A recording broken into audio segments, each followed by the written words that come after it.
بسم اللہ الرحمن الرحیم۔ السلام علیکم۔ ایک عورت کسی بادشاہ کے محل میں کام کرتی تھی۔ ایک دفعہ ایسا ہوا کہ وہ بیمار ہو گئی اور محل میں کام کرنے نہ جا سکی۔ اس عورت کا ایک جوان بیٹا تھا۔ اس نے اپنے بیٹے سے کہا کہ بیٹا میں تو بیمار ہوں، اس لیے کچھ دنوں کے لیے تم جاؤ اور میرے حصے کا محل میں جا کر کام کرو۔ ماں کی بات مان کر بیٹا محل میں چلا گیا۔ اتفاق سے جب وہ لڑکا وہاں صفائی کر رہا تھا تو اچانک ادھر سے بادشاہ کی بیٹی کا گزر ہوا۔ اس نوجوان کی نظر جب حسین و جمیل شہزادی پر پڑی تو اس کا دل بے اختیار تڑپ اٹھا اور وہ شہزادی کے عشق میں مبتلا ہو گیا۔ شام کو گھر واپس آیا مگر دل کو قرار نہ ملا۔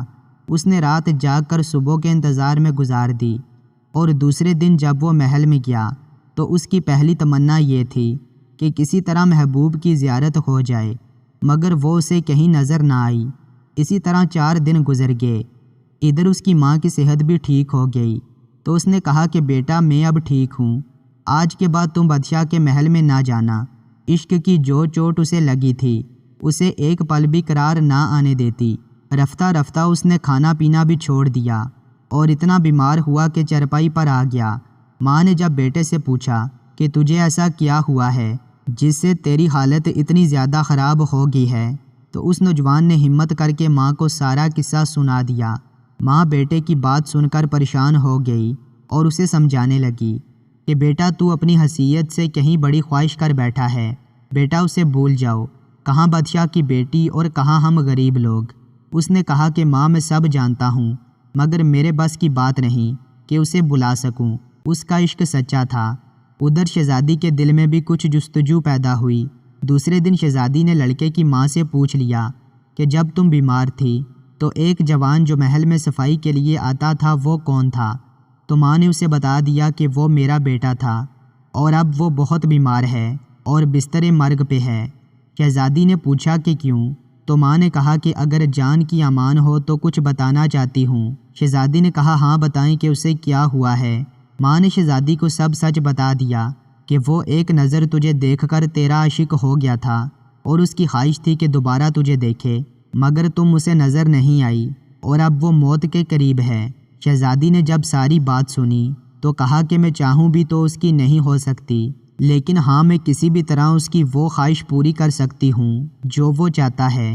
بس اسے گھر جا کر یہ کہہ دو کہ اپنا بیس بدل کر شہر کے دروازے پر بیٹھ جائے اور اگر کوئی اسے کھانے پینے کو کچھ دے تو کھا لے، ورنہ بھوکا پیاسا بیٹھا رہے اور ساتھ ہی اللہ تعالیٰ کے نام کا ورد کرتا رہے۔ اس طرح لوگ سمجھیں گے کہ کوئی مخلص اللہ والا ہے اور اس کا چرچا اتنا زیادہ ہو جائے گا کہ لوگ اس کی زیارت کو جائیں گے۔ اس طرح میں بھی اپنے باپ سے کہوں گی کہ شہر کے باہر ایک فقیر آیا ہے اور مجھے اس کی زیارت کے لیے جانے دیں۔ اس طرح سے جا کر میں آپ کے بیٹے کی وہ خواہش پوری کر سکتی ہوں، شاید اسے قرار مل جائے اور وہ ٹھیک ہو جائے۔ لڑکے کی ماں نے ایسا ہی کیا اور اس کا بیٹا فقیروں کا بیس بدل کر شہر کے باہر جا کر بیٹھ گیا اور چند ہی دنوں میں اس کا چرچا سارے شہر میں ہو گیا اور لوگ اس کی زیارت کو آنے لگے۔ جب خبر محل تک پہنچی تو شہزادی نے بھی اپنے باپ سے عرض کی کہ مجھے بھی اس فقیر کی زیارت کرنے کی اجازت دیں۔ بادشاہ نے یہ سن کر خوشی خوشی اجازت دے دی۔ ادھر اس عاشق کے دل میں یہ خیال گزرا کہ میں نے تو اللہ والوں کا جھوٹا بیس بنایا ہے اور اتنی عزت اور اتنی زیادہ نعمتیں مل رہی ہیں کہ لوگ ادب سے میرے سامنے کھڑے ہیں، تو جو لوگ سچ میں اللہ کے فقیر ہو جاتے ہیں ان کو کیا مقام ملتا ہوگا۔ یہ سوچ سوچ کر صبح تک اس کی دنیا بدل چکی تھی اور وہ اللہ والا ہو چکا تھا۔ شہزادی جب صبح اس کی زیارت کو پہنچی اور اس کے سامنے آ کر بیٹھ گئی تو اس نوجوان نے نظر اٹھا کر بھی نہ دیکھا۔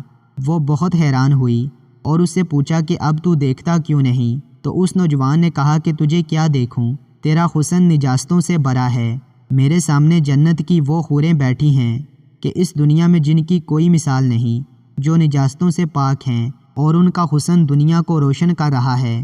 جب شہزادی نے یہ باتیں سنی تو آگے بڑھ کر اس کے منہ پر تماچا دے مارا اور کہنے لگی کہ میری وجہ سے تو یہاں تک پہنچا، جو تجھے نظر آ رہا ہے اب مجھے بھی دکھا۔ اس نوجوان نے کہا کہ اگر تجھے بھی ایسی زندگی چاہیے تو دنیا چھوڑ کر میرے ساتھ بیٹھ جا۔ اس شہزادی نے بھی دنیا ترک کر دی۔ وہ نوجوان عارف بن گیا اور شہزادی عارفہ بن گئی۔